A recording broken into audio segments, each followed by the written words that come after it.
Almost every household owns the same strange object, a drawer that, once opened, feels like a scene from a technological archaeological dig. Cables tangled together like tree roots, some thick, some thin, some round, some flat. A few have yellowed with age.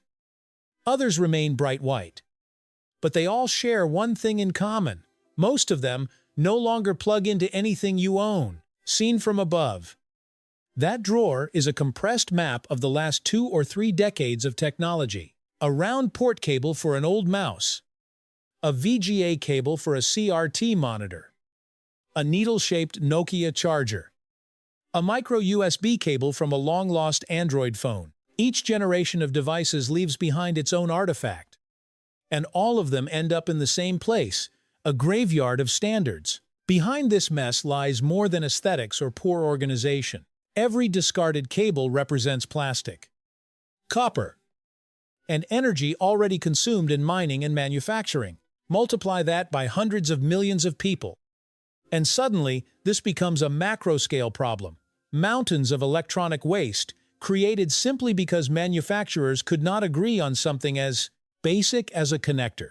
For more than 20 years, humanity lived under a kind of feudal system of ports. Each company, each device, ruled its own small kingdom of proprietary interfaces, forcing users to buy more accessories, learn more rules, and endure more friction just to connect 2 pieces of metal. And then, one day, one of the most powerful lords of them all, Apple, was forced to abandon the Lightning port it had defended for over a decade. This is not merely the story of Apple changing its charging port. It is the outcome of a long history of conflict, incentives, negotiation, and ultimately, geopolitical intervention. And to understand why USB-C became the final destination of this chaos, we must rewind to the 1990s, a time when the back of a computer looked less like consumer electronics and more like the control panel of a spaceship. Imagine yourself in 1997, standing in front of a personal computer in a living room. The front is simple, a CD drive, a few buttons, but once you crouch down to look at the back, you enter a metal labyrinth. Round PS, 2 ports for mouse and keyboard. A wide parallel port for printers. A serial port with rows of tiny pins for modems. A game port for joysticks. And several mysterious expansion slots. Each port was its own universe of protocols, different signals, different speeds, different cables. There was no concept of one port for everything. A printer could not share a modem port. A joystick could not borrow the mouse connector. Adding a new device often meant shutting down the computer, installing an expansion card, loading drivers from floppy disks, and hoping the system would reboot without errors. At its core, this was the era of proprietary and legacy ports. Hardware manufacturers chose interfaces that suited their specific needs, optimized for narrow purposes, with little concern for the overall user experience. Office printers, audio equipment, industrial hardware. Each domain evolved as its own autonomous technological territory. The result was extreme fragmentation. Ordinary users were not just buying devices, they were also buying the cognitive burden of remembering which cable went where. Humanity's first cable drawers began to swell during this very period. By the late 1990s, the tech industry began to realize that this chaos could not continue. Behind closed corporate doors, a new dream took shape: the universal serial bus. The idea was simple yet radical: a single connector that could replace serial and parallel ports, support hot plugging, automatically identify devices, and eliminate the need to power down the computer. USB-A arrived with its familiar rectangular shape. For early 2000s PCs, being able to plug a mouse, keyboard, external hard drive, and printer into the same type of port was a revolution in experience.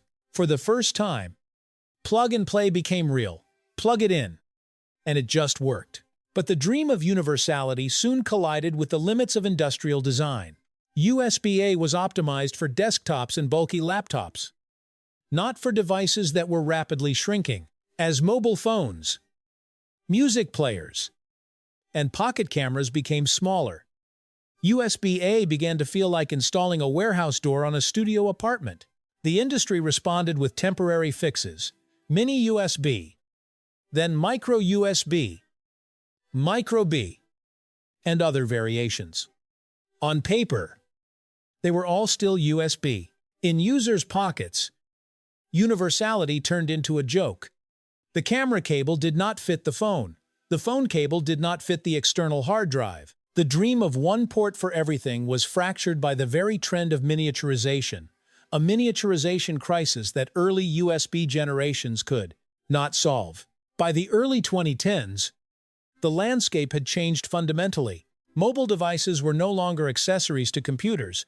They became the center of digital life. Smartphones, tablets, ultra-thin laptops defined how people worked and lived.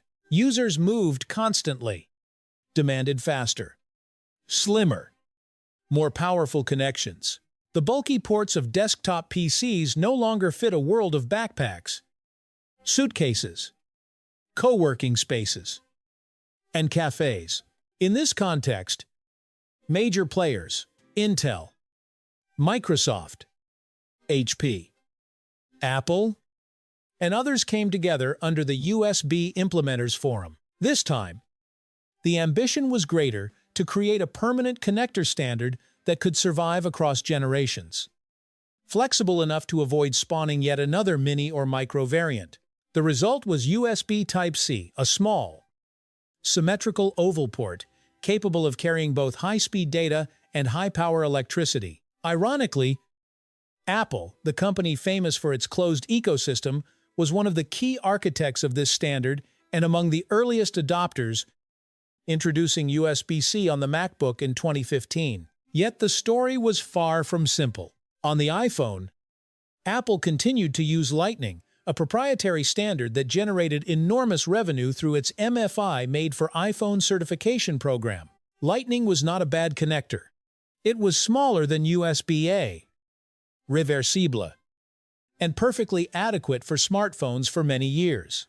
But as USB-C rapidly outpaced it in power delivery and bandwidth, the technical balance began to shift. For nearly a decade, the world lived in a strange split reality. Laptops, Android phones, and new accessories migrated to USB-C, while iPhones and their vast ecosystem of peripherals remained loyal to Lightning. Humanity's cable drawer still refused to close. Frustration over charging cables was not just about inconvenience.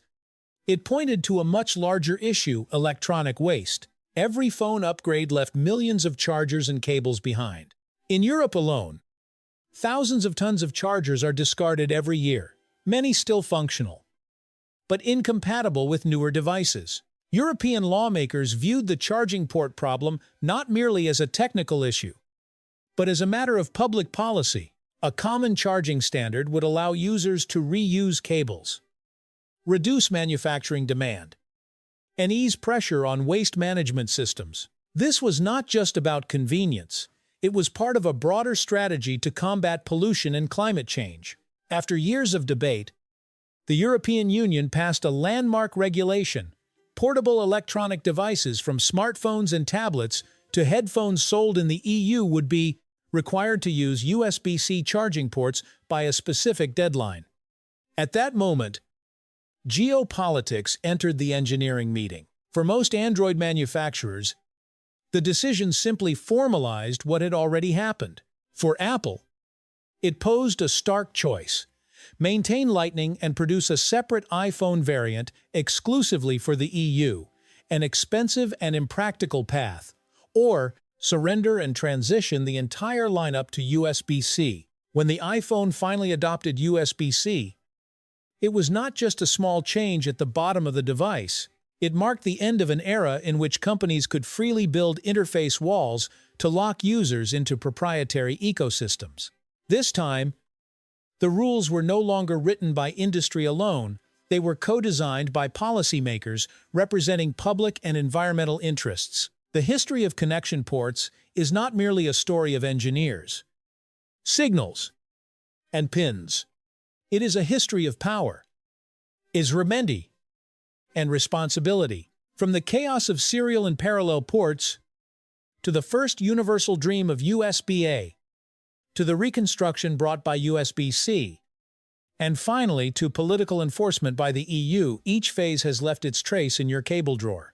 USB-C is not a perfect connector in every respect, but it represents a large-scale compromise between user convenience, technical optimization, economic incentives, and environmental priorities. When a technical standard becomes law, it stops being just a detail on a circuit board. It becomes social infrastructure. And perhaps one day, when you open your drawer and realize there is only one type of cable inside, you will be witnessing something rare, the moment when the history of technology and the history of policy finally move in the same direction.